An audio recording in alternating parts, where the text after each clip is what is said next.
बिस्मिल्लाहिर्रहमानिर्रहीम अल्हम्दुलिल्लाहि रब्बिल आलमीन वस्सलातु वस्सलामु अला सय्यिदिल अंबिया वल मुरसलीन अम्मा बाद फ़ाऊज़ु बिल्लाहि मिनश शैतानिर रजीम बिस्मिल्लाहिर्रहमानिर्रहीम अस्सलातु वस्सलामु अलैका या रसूलल्लाह व अला आलिका व अस्हाबिका या हबीबल्लाह सलातु वस्सलामु अलैका या नबी अल्लाह व अला आलिका व अस्हाबिका या नूर अल्लाह। बगदाद शरीफ में एक बुज़ुर्ग का मामूल था कि वो रोज़ाना सुबह के वक्त चौक पर चले जाया करते, जहाँ मज़दूर मज़दूरी करने के लिए इकट्ठे होते हैं, और जो मज़दूर खड़े होते वो उन सब को बुलाते।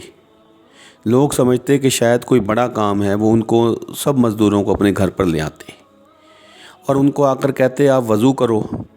वज़ू करने के बाद उनसे कहते कि आप दुरूद पाक पढ़ना शुरू कर दो। मज़दूरी का जितना वक्त होता था उनके साथ, तो उनको वो दुरूद पाक पढ़ने के लिए कहते और वो दुरूद पाक पढ़ते रहते। जब वक्त पूरा हो जाता तो उनको पूरी मज़दूरी देकर घर रवाना कर देते। तो वो बुज़ुर्ग फरमाते हैं कि मुझे इस अमल के सबब रोज़ में जागती आँखों से नबी अकरम सल्लल्लाहु अलैहि वसल्लम की ज़ियारत हुआ करती थी। आप भी एक मरतबा दुरूद पाक पढ़े, अल्लाहुम्मा सल्ली अला सय्यिदिना मौलाना मुहम्मद।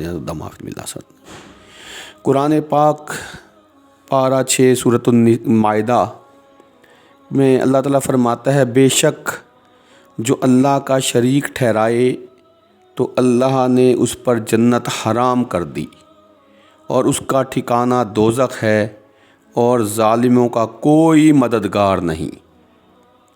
मेरे आका नबी अकरम सल्लल्लाहु अलैहि वसल्लम का फरमान आलिशान है, क्या मैं तुम्हें अकबरुल अकबाइर यानी सबसे बड़े कबीरा गुनाहों के बारे में ना बताऊं? वो गुनाह अल्लाह अज़्ज़ा वजल का शरीक ठहराना, वालिदैन की नाफरमानी करना है। और क्या फिर बाद में इरशाद फरमाया, उस वक़्त आप सल्लल्लाहु अलैहि वसल्लम एक टेक लगा कर तशरीफ़ फरमा थे और फिर सीधे होकर बैठ गए और इरशाद फरमाया, सुन लो झूठ बोलना, सुन लो झूठी गवाही देना भी बड़े गुनाह हैं। फिर इन्हें दोहराते रहे यहाँ तक कि हम कहने लगे, काश आप सल्लल्लाहु अलैहि वसल्लम सकूत अख्तियार फरमाए। ताजदार रिसालत सल्लल्लाहु अलैहि वसल्लम का फरमान आलिशान है, हलाकत में डालने वाले 7 गुनाहों से इज्तनाब करो। फिर ये सही बुखारी की हदीस है कि फिर इन गुनाहों में अल्लाह अज़्ज़ा वजल के लिए शरीक ठहराना को भी ज़िक्र फरमाया। और मेरे आका साहब ने फरमाया कि अल्लाह अज़्ज़ा वजल का शरीक ठहराना, वालिदैन की नाफरमानी करना और किसी जान को कत्ल करना कबीरा गुनाह है। सैयदुल मुबल्लगीन रहमतुल लिल आलमीन सल्लल्लाहु अलैहि वसल्लम का फरमान आलिशान है, अल्लाह अज़्ज़ा वजल का शरीक ठहराना, किसी जान को कत्ल करना, वालिदैन की नाफरमानी करना कबीरा गुनाह है। फिर इरशाद फरमाया, क्या मैं तुम्हें अकबरुल कबाइर यानी सबसे बड़े गुनाह कबीरा गुनाह के बारे में ना बताऊं? वो झूठ बोलना है।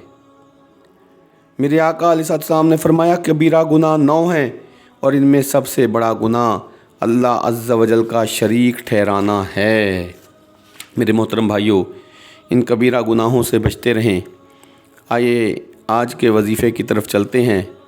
आजकल लड़कियों का रिश्ता ना होना बहुत बड़ी मुसीबत है, बहुत बड़ी वालिदैन के लिए परेशानी है।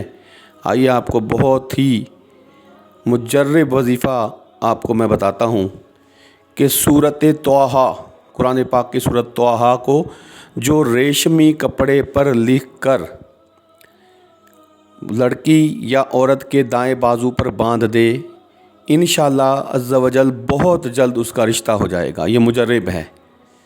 आप भागने की बजाय इस मुजर्रब वजीफ़े की तरफ जाएं, लोगों की तरफ जाने की बजाय, किसी की मिन्नत करने की बजाय आप इस वजीफ़े को आज़माएं। आप चंद दिन के अंदर आपकी बच्चियों का बहुत अच्छा रिश्ता हो जाएगा। आप हमारे चैनल को लाइक और सब्सक्राइब करें और हमारे ताकि आने वाली वीडियोस का नोटिफिकेशन आप तक आ सके, और रूहानी इलाज के लिए एक मरतबा हमसे रब्ता करें। इंशाअल्लाह अज़्ज़ा वजल आपको बहुत अच्छा रिस्पॉन्स मिलेगा اور جہاں جو لوگ تنگ آ چکے ہیں روحانی معاملات سے وہ ہمیں سے ایک دفعہ رابطہ کریں۔ اللہ آپ کا ہمارا حامی و ناصر ہو۔